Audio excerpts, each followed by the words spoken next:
بالله من الشيطان الرجيم. بسم الله الرحمن الرحيم. الحمد لله رب العالمين والآكبة للمتقين ولا عدوان إلا على الظالمين. أحمده سبحانه وأشكره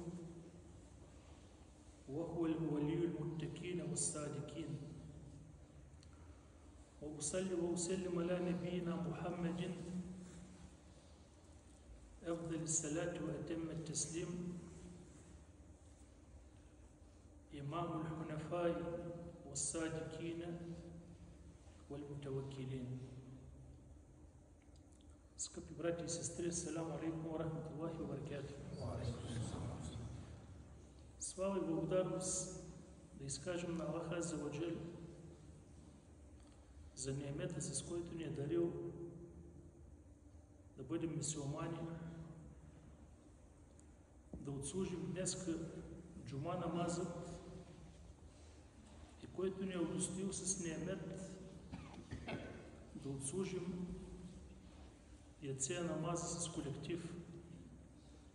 Защото казва Расулуллах салаллаху алейхи ва салям, онзи, който кланя яцея намаз с имама, с колектива, му се записва награда, сякаш е кланял половината нощ киямул лейл. Темата, която ще засегнем, наистина е важна, актуална, за едно негативно качество, което е обхванало една голяма част от мюсюлманите. Качество, което води към разпътство, а разпътството със сигурност води към джехеннам. Темата, която избрахме, е зададена от вашето село. Мюфтията се обади, така за тази тема иска да се говори, и тя ще бъде лъжата. Едно изключително опасно качество, което може да погуби човекът в личен план, да загуби доверието на обществото и това качество да го поведе към огъня. Защото това качество се нарича в исляма предателство. Казва Расулуллах салаллаху алейхи ва салям, ес-сидку емане вал-кезибу хияне. Сидк или правдивостта в словата е еманет, а лъжата е предателство, измяна. Какво представлява лъжата? От кога датира тя? Кой е първият лъжец в човешката история? Какъв е хукумът от гледна точка на шериата? Какви опасности крие тя за човека и обществото? И какви са нейните видове? И последната точка – положение и ситуации, в които ислямът позволява лъжа. Това са точките или акцентите, върху които иншаллах ще се спрем тази вечер с позволението на Аллах. Първото казват учените, когато дефинират тази дума лъжа или на арабски кезиб, казват, това е нещо, което показва и говори за противоположното на действителността. От тук виждаме, че лъжата е нещо противоположно на истината. А в терминологията, казват учените, има много дефиниции, но ние ще се спреме върху една или две. Казват ихбару шейи аля ма хуа хиляфун алейхи саваен кяне амрин ау хата. Тя се препокрива с езиковата дефиниция и казват да известиш с нещо, което е противоположно на действителността, на истината, без значение дали е умишлено или по погрешка. Тази дефиниция дава имам Ибн Хаджар, един от големите ислямски учени. А имам Невави казва, лъжата това е известие за нещо, противоположно действителността, без значение дали е в миналото, или сега, или за в бъдеще. От тук виждаме, скъпи брати, че лъжата е нещо, което не е действително, което води след себе си последствия. В арабски език, когато се използва глагола за лъжа, се казва кезебе, излъга.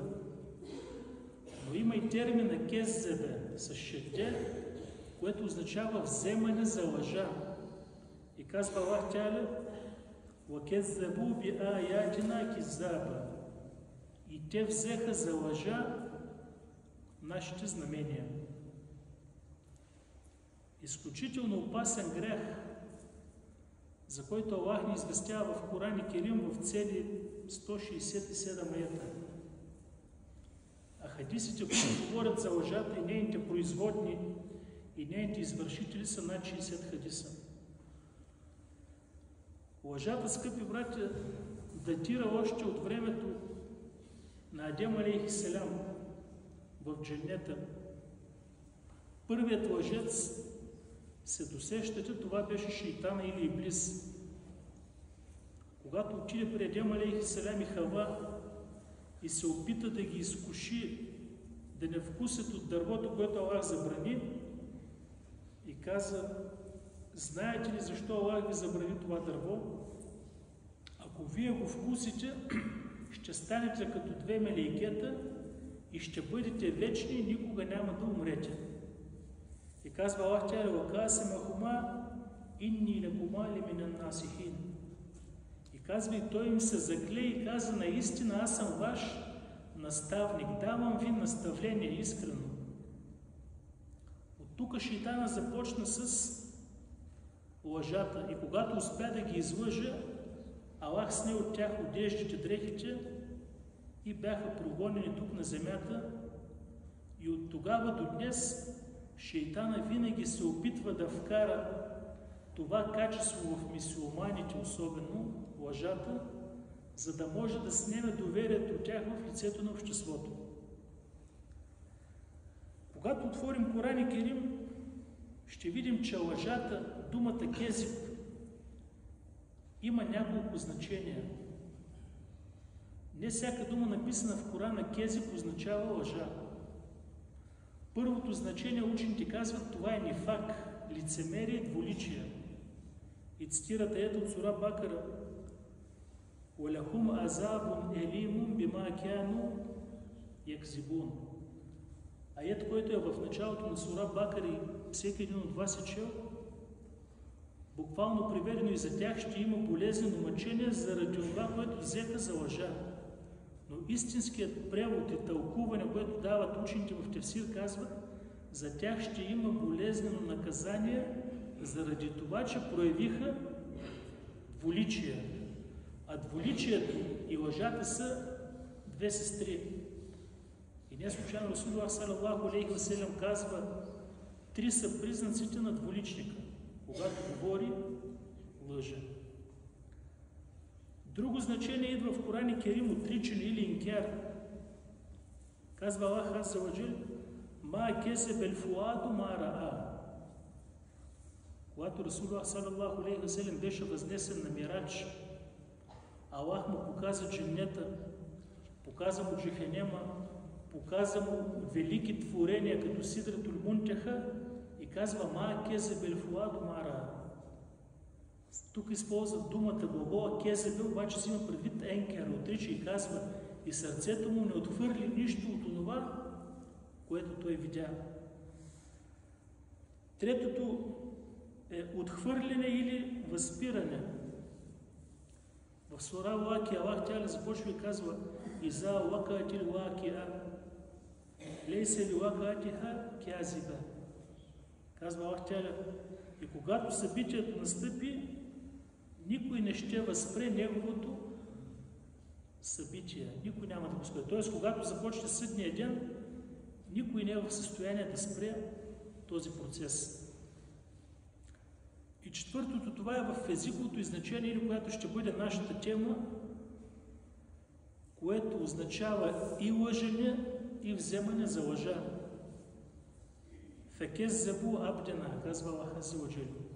И те взеха за лъжец нашият раб или нашият пратеник. Бел кез забу бил хак лемма джаахум. В друг ает Аллах Тяла казва, напротив, те взеха за лъжа истината, която дойде при тях. Следователно, точно с това значение идва в цели 119 аета вземането на лъжа. Защото Аллах Тяла през цялата човешка история изпращаше пейгамбери и те са много на брой. В хадис, предаден от Абу Зер, достоверен, когато ме попита: Я Расул-Аллах, колко са пратениците изпратени на земята? Казва 124 хиляди. И винаги, когато проследиме исторически живота на всеки един, виждаме, че какво? Малцина последваха даденият пратеник, а повечето го вземаха и смятаха за лъжец. И затова казва Аллах Тяла в Коран Керим: وَالَّذِينَ كَفَرُوا وَكَذَّبُوا بِآيَاتِنَا أُولَٰئِكَ أَصْحَابُ النَّارِ هُمْ فِيهَا خَالِدُونَ. И онези, които проявиха неверие и взеха за лъжа нашите знамения, те са обитателите на Джехенема, на огъня, и там ще останат вечно. А думата лъжа чрез слово в Коран Керим Аллах Тяла използва в повече от 50 аета. وَيَقُولُونَ عَلَى اللَّهِ كَذِبًا وَهُمْ يَعْلَمُونَ. Казва Създателя за тази група хора. И те казваха лъжа за Аллах, знаейки. Въпреки че бяха убедени, че има Създател, те изричаха лъжа за Създателя. И в цели 10 аета думата кезиб със значение нифак, както споменахме, или двуличия. Аллах Тяла отново казва: Фи кулубихим мерабун, фазадахумуллаху мераба. В тяхните сърца има скверност, има болест и Аллах им надбави болест. Каква е причината? Валахум азабун елимун бима кяну якзибун. И за тях ще има болезнено наказание заради проявяването на двуличието от тяхна страна. Какъв е хукумът за лъжата? Учените са единодушни, има иджма, че лъжата от големите грехове е категоричен харам. И всеки, който се окачестви с нея, този човек е върху пропастта на гибел и ако не се покае, може да бъде погубен. Хадисът, предаден от Абдуллах ибн Масуд, в който Расулуллах салаллаху алейхи ва салям се обръща към хората и казва: алейкум бис-сидқ. Придържайте се към правдивостта, а тя е какво? Противоположна на лъжата. Сидқ, правдивост чрез слова и чрез дела. В хадиса казва Расулуллах: придържайте се към правдивостта. Защо е Расулуллах? Казва: наистина правдивостта води към бир. Какво означава бир? Преведено праведност. Нали така? В ета Аллах Тяла казва: وَتَعَاوَنُوا عَلَى الْبِرِّ وَالتَّقْوَى. И взаимно си подпомагайте в бир и в теква и боязънта. Учените казват, когато се спомене думата теква, богобоязън, тя обхваща и думата бир. И обратно, когато се спомене думата бир, тя обхваща и теква. Обаче, когато дойдат в един текст, под думата бир се има предвид да се изпълнят повелите на Аллах, а под думата теква да се предпазим от забраните на Аллах. И тук следователно казва Расулуллах: правдивостта води към бир, извършването на неща, които Аллах е повелил. А бир или тази праведност води към дженнета.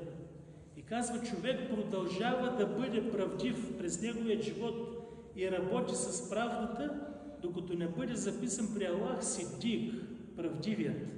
А сиддик е качество, което малко хора, единици са наречени с него.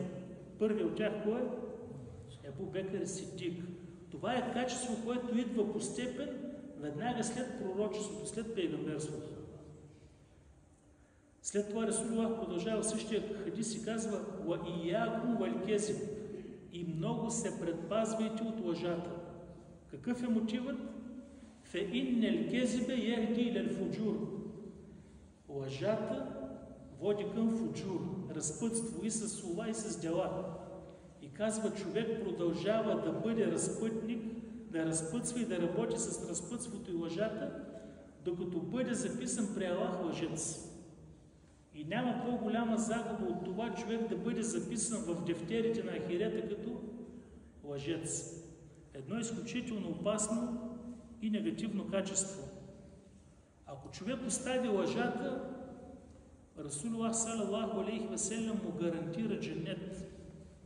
В достоверен хадис, предаден от сахаби на Абу Умама, дълъг хадис, казва Расулуллах салалаху алейхи ва салям: гарантирам място в покрайнините на дженнета за онзи, който остави спорът, дори да е прав. Когато спориш с някой и видиш, че нещата вървят на проблем, на заяждане, дори и на бой, дори и да си прав, в този момент трябва да оставиш спора. Казва, на този тип хора аз гарантирам място в покрайнините на дженнета. След това казва, онзи, който остави лъжата дори и на майтаб, на този човек гарантира място в средата на дженнета. Понякога хората каже нещо базик, лъжа, само и само да разсмея хората. Въпреки това, Аллах азza ва джал забранява и този тип лъжа. Расулуллах салалаху алейхи ва салям казва, на този човек, който остави лъжата дори и на майтаб, аз му гарантирам място в средата на дженнета. И в края на хадиса казва, и гарантирам място в висините на дженнета за онзи, който си поправи неговият нрав, ахляка. Един човек идва и казва, я Расулаллах, мюсюлманинът може ли да е алкохолик, може ли да пие алкохол? Казва, може. Я Расулаллах, мюсюлманинът може ли да извърши зина? Казва, може. Я Расулаллах, мюсюлманинът може ли да бъде лъжец? Казва, не. Под думата може, Расулаллах не го разрешава, салалаху алейхи ва салям. Но казват, я Расулаллах, възможно ли е мюсюлманинът да стигне до положение, че да извърши този грях? Да пие една чашка? Казва, може. Ако му падне имана, попадне в лоша среда, имана пада и стига момент, когато консумира харам. Ако попадне в група развратници, имана пада и може да извърши зина.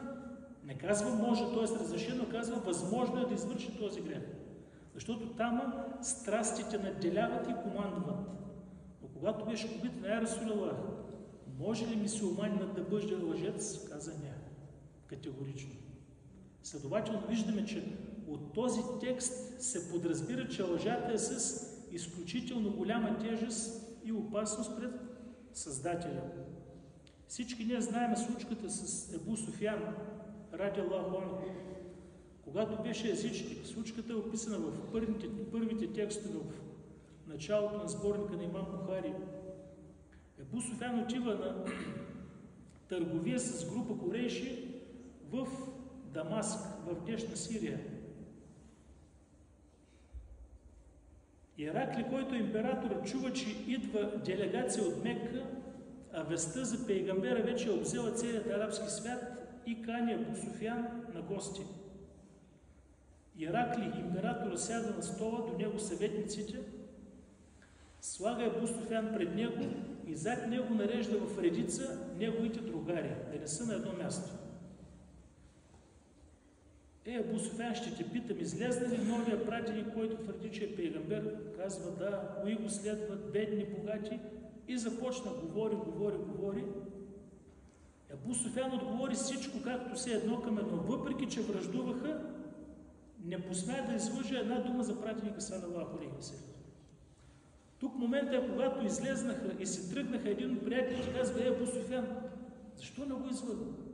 Казва, страхувам се, че след моята смърт по арабския полуостров хората ще кажат, Ебу Суфиян излъга. Вижте, езичник, покланя се на идолите, но въпреки това в неговото сърце имаше мъжество и чест и казва: аз не искам след моята смърт хората да казват: Ебу Суфиян е лъжец. Аллах Азza ва Джал го напъти и стана от сахабите, ради Аллаху анху. Кои са причините човек да започне да лъже? Учените казват, една от причините е придобиване на дадена полза и отблъскване на вреда. Другата причина е известност. Някои хора чрез лъжата стават известни. Трети чрез лъжата се предпазват от наказание, а четвърти си налагат мнения или положение, или в даден мезхеб, ако следват, само и само да работи с лъжа, само и само неговото мнение да бъде признато, за което ще споменем. Опасността от лъжата, наистина човек може да изпадне в голям грях, може да изпадне на пропастта на унижение, когато започне да работи с лъжа. Затова Аллах Азza ва Джал казва: ля текфу ма лейса лека бихи илм. И не се бърка и там, където нямаш знание за съответното нещо. И казва: инна сем'a вал басара вал фуада куллу улайка кяна анху мас'уля. И за зрението, и за слуха, и за сърцата, за всички тези благодати човекът ще бъде отговорен. В друг ред казва Аллах Азza ва Джал: ма елфизу мин каулин илля ледейхи ракибун атид.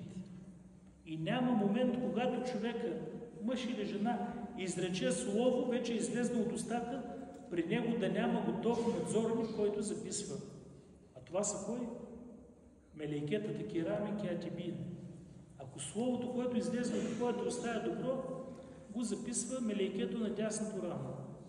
Ако словото, което излезне от твоята уста е зло или лошо, тогава другото мелейке го записва. Лъжата, скъпи братя, е признак за двуличие, харесване или не. Абдулах ибн Амр ибн Ас предава хадис, в който Расулуллах саллаллаху алейхи ва саллям казва: арбау мен кунне фихинне кяне мунафикан халиса. 4 неща, ако се съчетаят в един човек, той е искрен мунафик, чист лицемер. Или казва, ако в него има част от тези качества, то в него има част от двуличието и лицемерието. Кои са тя, Расулуллах? Казва, когато му се повери нещо, ханя, изневерява. Когато му повериш нещо лично, слово, проблем, той започва да го разказва на хората. Когато му повериш имущество, той не го пази и го прахоства. Вижте, в Мека корейшите враждуваха срещу пратеника саллаллаху алейхи ва саллям, казваха: ти си луд, ти си гадател, ти си лъжец. В същото време най-ценните вещи ги съхраняваха при него. Защо? Защото той имаше прозвище Ел-Емин, довереният. Второто нещо, казва Расулуллах саллаллаху алейхи ва саллям, когато говори, лъжа. Ва иза ахеда гадер, когато даде обещание, не го спазва. Мюсюлманинът даде ли дума, е длъжен да я спази, каквото и да му струва. И последното нещо, казва Расулуллах в този хадис: ва иза хасама феджер, а когато спори с някой, разпътства. Ако видите едно от тези качества в човек, знаете, че в него има частица лицемерие. Ако са и 4 качества в него, знаете, че е чист, явен лицемер. Какво означава, когато спори, разпътства? Мехмед и Ибрахим спорят в темата спорт, да речем. И един обори другия в спора. Обореният няма доводи и започва: ти си такъв, майка ти е такава, баща ти е такъв, прадядо ти беше такъв. Нарежда и изброява всички негативни качества на целия род. Когато спори, разпътства. Това е признак или черта от чертите на лицемера. А в другия хадис казва Расулуллах саллаллаху алейхи ва саллям: аятул мунафики саляса. 3 са признаците на лицемера, когато говори, лъже. Лъжа, за да разсмива хората. И такъв тип хора има. Обичаме да се шегуваме, но в шегата трябва да има само истина.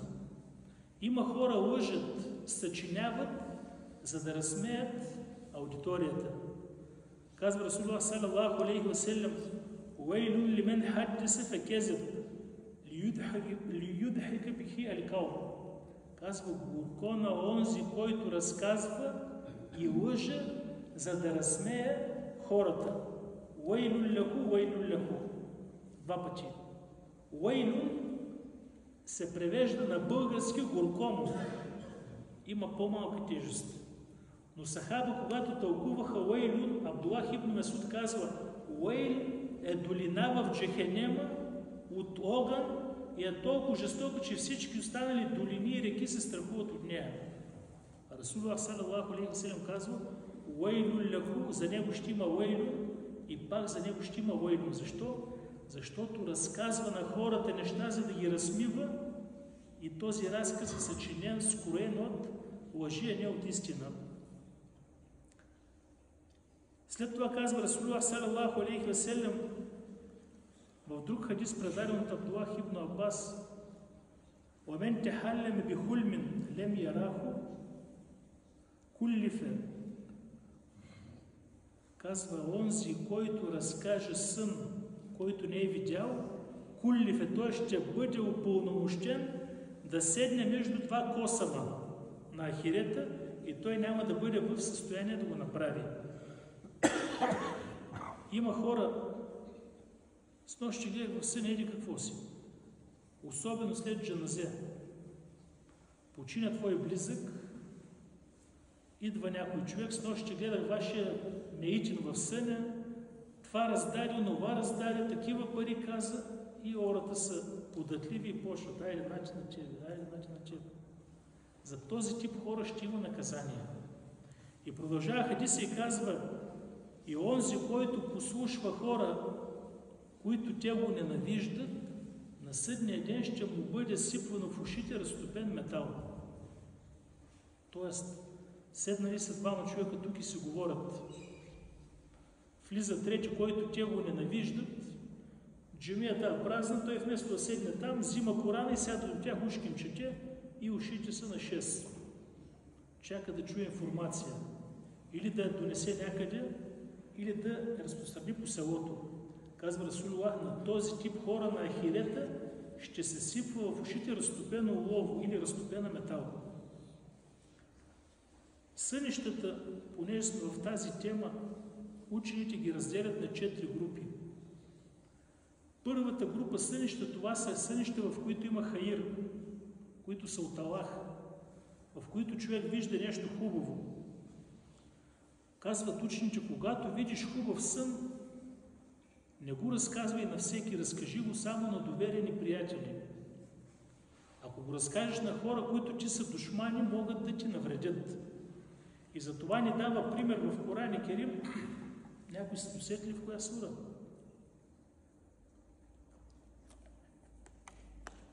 Сура Юсуф. Юсуф алейхи салям казва на баща му: я ебети, инни раейту ахада ашара келкебен, ващемса вал камера раейтухум ли саджидин. Първите аети.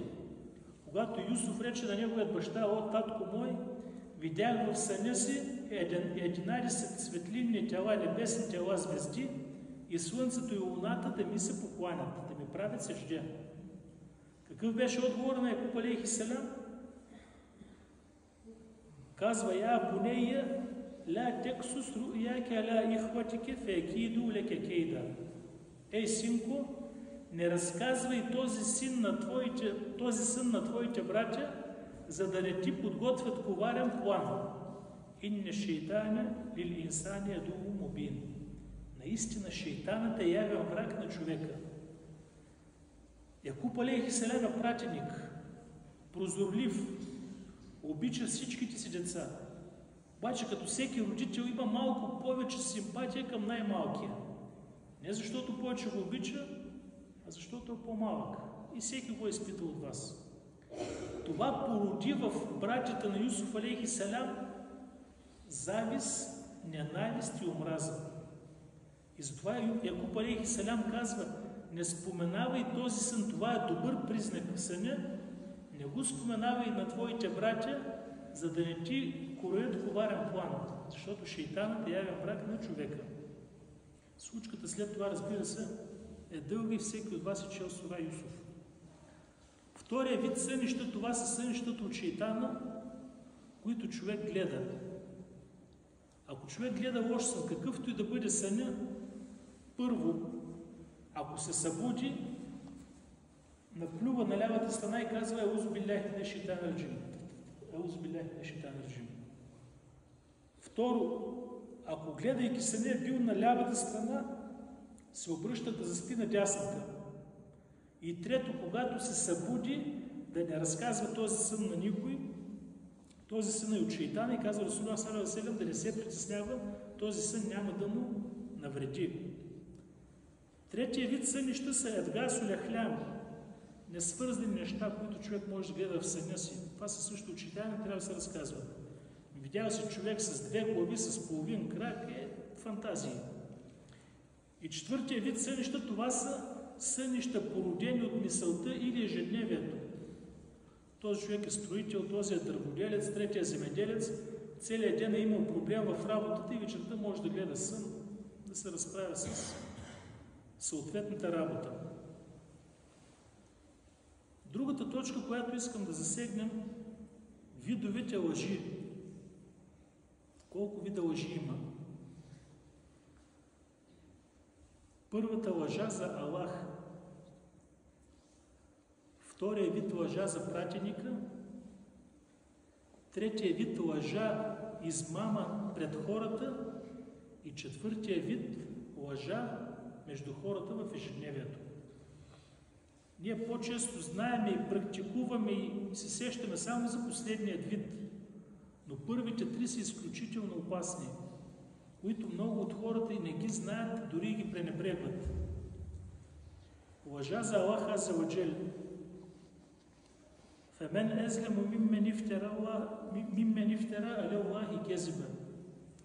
Казва: и няма по-голям угнетител от онзи, който е измислил клевета за Аллах. Юдиллю наси бигайри илм, за да заблуди хората без знания. Инна Аллах ла яхди л-каума залимин. Наистина Аллах не напътва хора угнетители. Следователно, клеветата за Аллах е на най-висока степен, която се разделя на два подвида.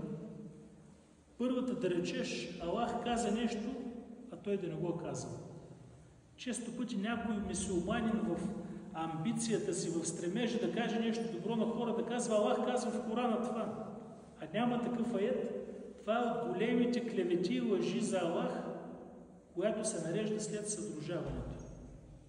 Много внимавайте какво говорите от името на Създателя.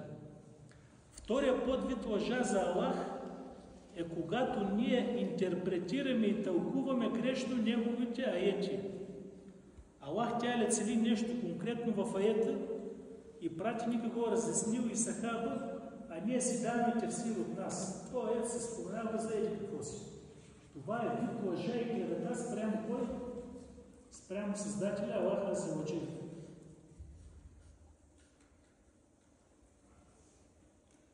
Когато Абу Бекър беше запитан: Абу Бекър, Аллах Тяля каза в Коран Керим: Вафа кихетен ва ебба.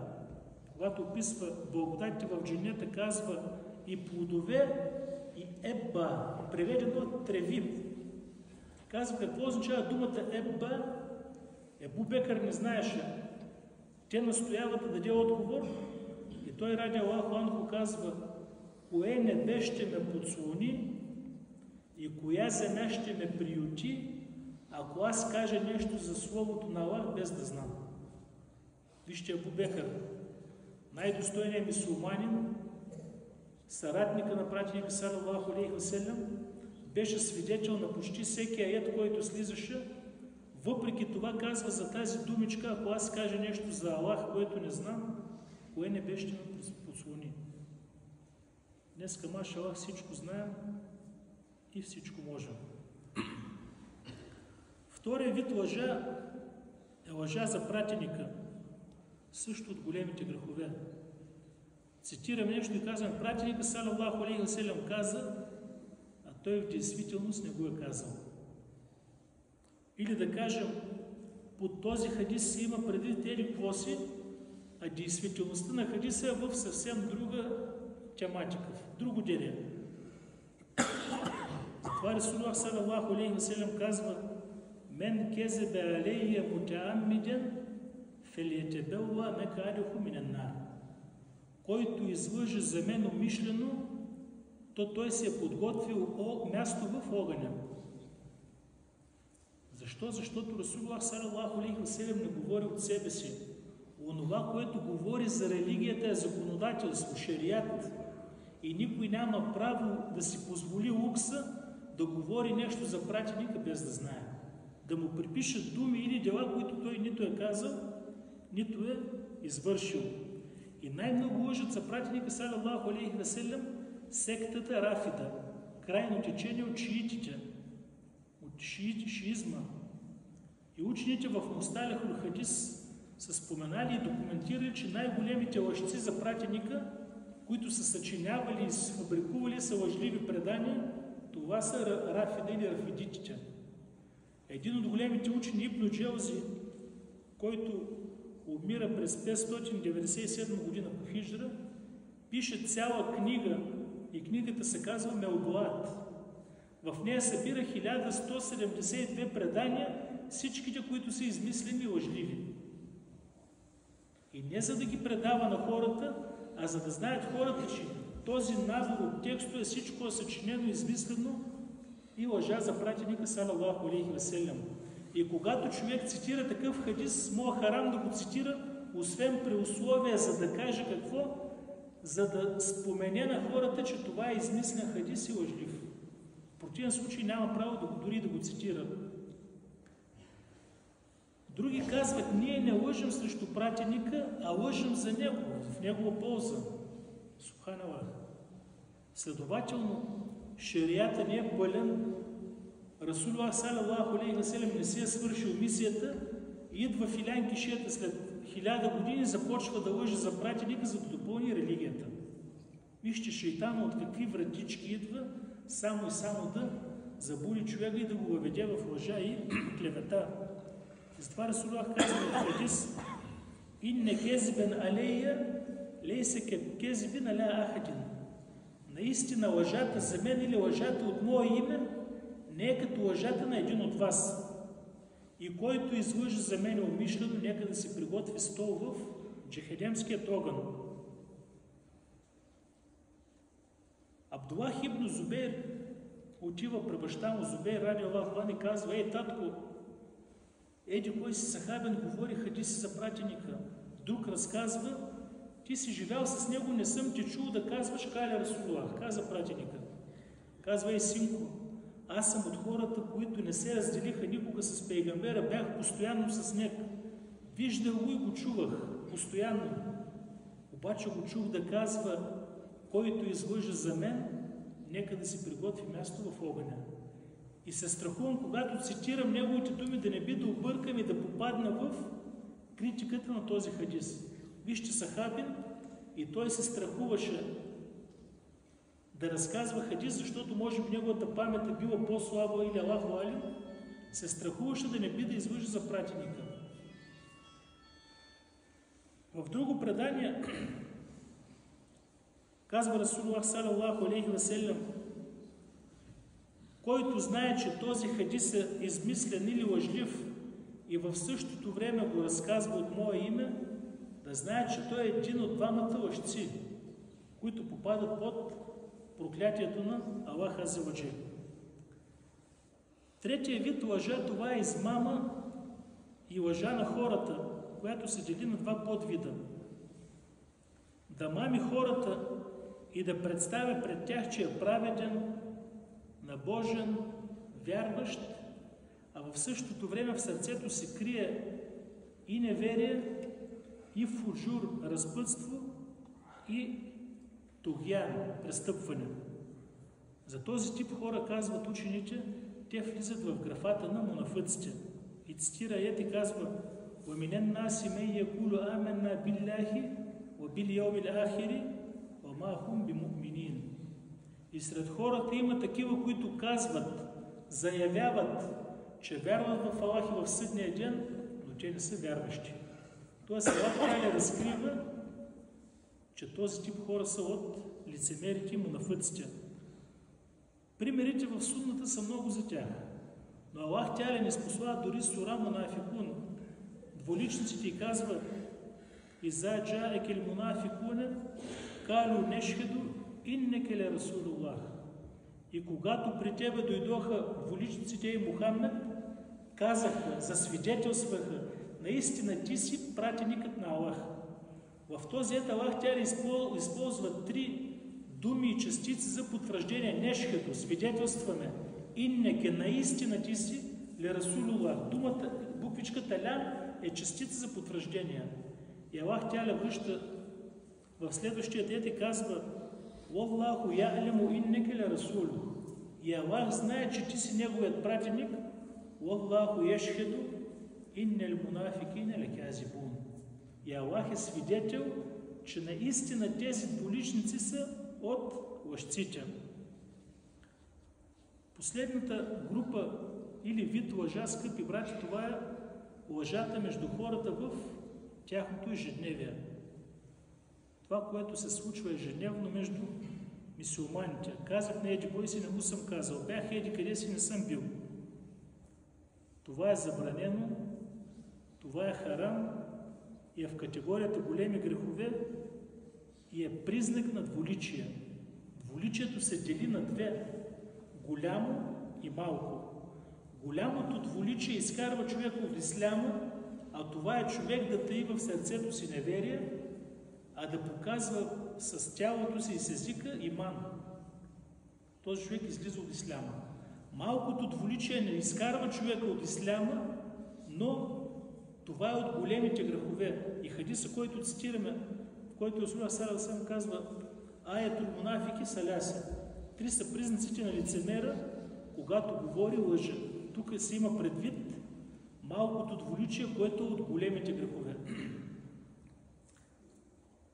Когато човек говори, изпада в две положения. Да знае, че това е противоположно на това, което казва. Аз знам, че това е лъжа, но го казвам. Попадаме под заплахата на хадиса. И второто, да не знам това нещо как е, обаче да говоря от мое име. Да говоря по дадения въпрос, в който съм невеж. Затова казва Аллах Та'аля: ля текфу ма лейса лека бихи илм. Не се бъркай там, не си ври носа там, за което нямаш наука. И другият ет, който цитирахме, каквато и дума да изрече човека, пред него има какво? Два надзорника, две меликета, които пишат. Имам Ахмед ибн Хамбел, когато беше болен малко преди смъртта, от голямата болест имаше тежки въздишки.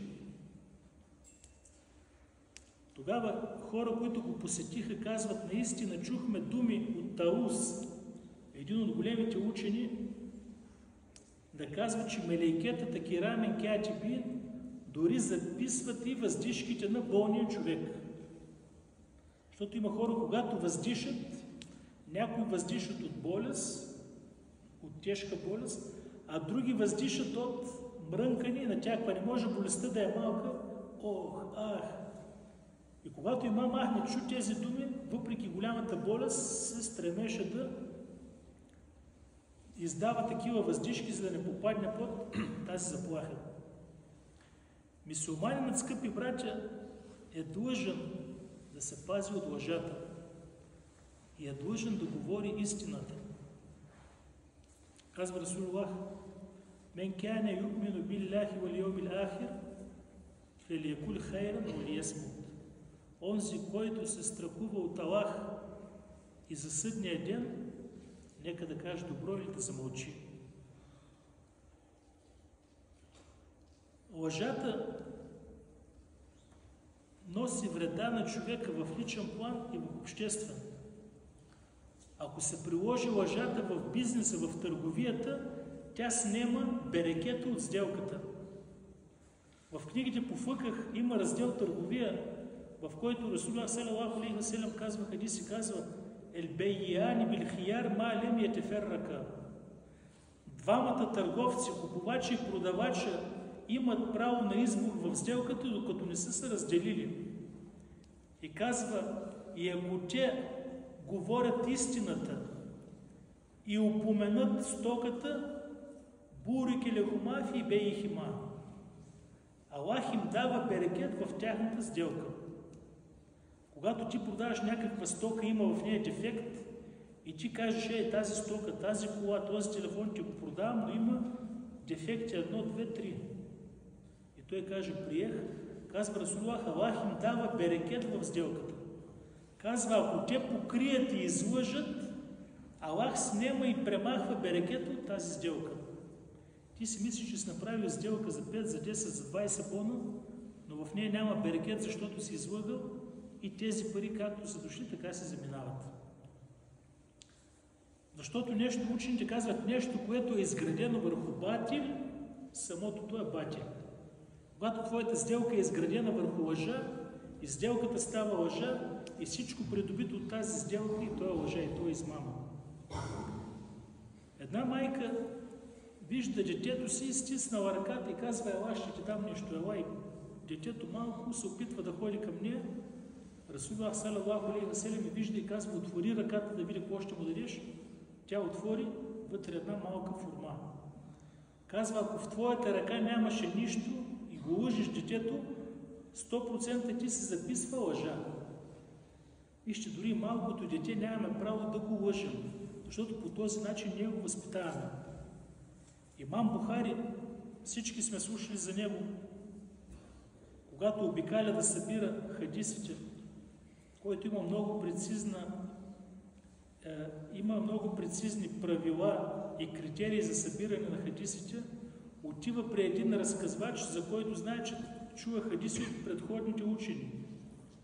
И гледа този човек, направил с кошулята така и на коня или на камилата, го вика и коня върви, сякаш има сено или има храна в кошулята. Тогава имам Бухари погледнал, няма нищо и си тръгва без да говори с него. Той човек вижда гостинина, оставя камилата и казва: ела, какво те води насам? Казва: чух, че при теб има хадиси от пратника салалаху алейхи ва салям и дойдох да ги чуя от теб. Казва: да, знам. Казва: обаче аз няма да взема. Защо? Казва: защото те видях, че лъжеш животното за храна, а камо ли го излъжеш за пратеника. Не се нагърбвам, нямам доверие да взема от тебе какъвто и да е хадис. И се тръгва. Расулуллах салалаху алейхи ва салям гледа на сън. А в исляма се знае, че сънят на пейгамберите е хак, истина, а не като съня на хората. И довод за това какво е? Ибрахим алейхи салям, когато видя на сън, че пренася в жертва, в курбан неговият син Исмаил, какво казва? Ей, синко, видях в съня си, че те коля за курбан, в аета. Исмаил алейхи салям какво казва? Я ебети иф алма ту'мер. Ей, татко, извърши каквото ти е заповядано. Не казва каквото си видял в съня. И казват учените, сънят на пейгамберите е хак. Расулуллах салалаху алейхи ва салям казва: видях на сън, когато при него идват двете мелейкета, Джибрил и Микаил, го разкарват в Джехенема да види наказанията, съответните наказания за съответните грехове. Видял човек седнал и човек прав. Правят, слага кука, чингел в устата на седналия и дърпа му устата чак до отзад. Казва: ей, Джибрил, каква е причината за това? Казва: този човек излиза рано от своя дом, лъжа лъжа, която стига хоризонти. лъжа лъжа, която стига хоризонти. Расулуллах салалаху алейхи ва салям живее в Медина. Града е малък. Я има 1000, 2, 3, 5 хиляди народ. В покрайните пустиня. Една вест от Медина, за да стигне в Шам, в Сирия или в Мекка или в Йемен, има нужда от дни. А преди 1446 години казва какво? Изрича лъжа, която стига хоризонти. Сякаш Расулуллах салалаху алейхи ва салям говори днеска за нас. Стоим днеска пред телефона, чуем нещо без да го проверим, с копчето Enter и това стига до Америка, до Англия, до Испания, до Южна Африка за секунди. Изричаш лъжа, която стига до хоризонти и наказанието за нея ще бъде какво? Наказание с ченгел, както споменава хадисът. Последната точка – положение, при които е разрешена лъжата. Имам Неуви в книгата Рияду Салихин, един от разделите 261, казва, знаете, че лъжата, въпреки че в основата си е харам, има ситуации, в която е позволена при определени условия. Учените позволяват лъжата в няколко положения, като се базират на хадис, предаден от Уму Кулсум радиаллаху анха, за което Расулуллах салалаху алейхи ва салям казва, не е лъжец онзи, който се опитва да подобри между двама скарани, да измисли някаква добрина или да каже нещо добро за него. Скарали са Ибрахим и Хюсеин и аз съм искрен, искам да ги подобря и съм казал няколко думи за него и за него, добри, които он не е изрекал, казват, това не е лъжа.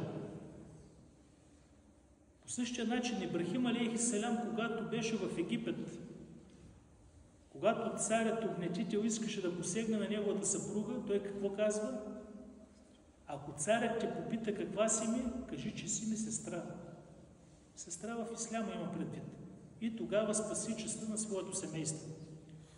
А в Муслим се предава предание, в което Расулуллах салалаху алейхи ва салям казва, или думите на Уму Кулсум, не съм чувала да се позволява лъжа, освен при 3 положения. Първото по време на битка, по време на война. Казва Хазрет Али, Ел-Харбу хида. Войната е вид измама, вид лъжа. Второто, за да добриш двама скарани. И третото, когато мъж може да изрече лъжа на неговата съпруга и обратно, за да спаси семейното огнище. Може да й каже думи, които не са вярни, за да й каже колко много я обича и колко много държи за нея, за да запази семейството. При това положение е позволена лъжата, но не това да бъде ежедневие. Учените казват, понякога дори е ваджиб да излъжеш. Един огнетител, управник, издирва някакъв праведен човек да го убие и ти си видял, че този човек се крие в тази плевня, ако те питат, някой прекалената искреност казва, там се скрие, аз харам да лъжа. Тук ти е ваджиб да го покриеш този човек. Защо? Защото този е огнетител, този човек е невинен. Има положения, в които лъжата може да стане ваджиб, за да опазиш честта и семейството на този човек или живота, или да опазиш честта на твоето семейство, както направи Ибрахим алейхи салям в Египет. Към темата може да прибавим към лъжата и каулу зур, лъжесвидетелството и лъжливите показания, за които Аллах Теаля каза, лъждени бул кауля зур. И много се предпазвайте от лъжливите слова. Затова, скъпи братя, разбирайки опасността от темата, която споменахме, а именно лъжата, Аллах Азza ва Джал ни дава превентивни мерки. Когато ние се запознаем с религията, когато се запознаем с опасността на темата и думите на пратеника салалаху алейхи ва салям, това са една превенция между нас и лъжата. Казва пратеника кефа билмер и кезибен е юхаддиси би кулли ма семя. Достатъчен грях като лъжа за един човек е да разказва всичко, което чуе. Има хора, източник на предаване на информация. Чул, предава. Без значение дали е вярна или не. Аллах Теаля казва в Коран и Крим какво? Я юхеллазина амину, инджаекум фасикум бинебейн, фетебейну.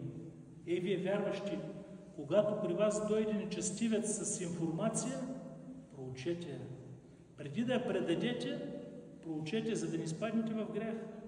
По-голямата част от хората първо предава информацията, да му падне от порч, след това проучва дали е вярно или не. В друг хадис Расулуллах салаллаху алейхи ва салям, както казахме, казва: онзи, който говори за мен и знаейки, че това е лъжа, да знае, че той е един от двамата лъжци. И последното нещо, което трябва да ни мотивира да се предпазваме от лъжата, кое е? Думите на пратеника салаллаху алейхи ва салям: аз гарантирам място в средата на дженнета за онзи, който остави лъжата, дори и на майтап.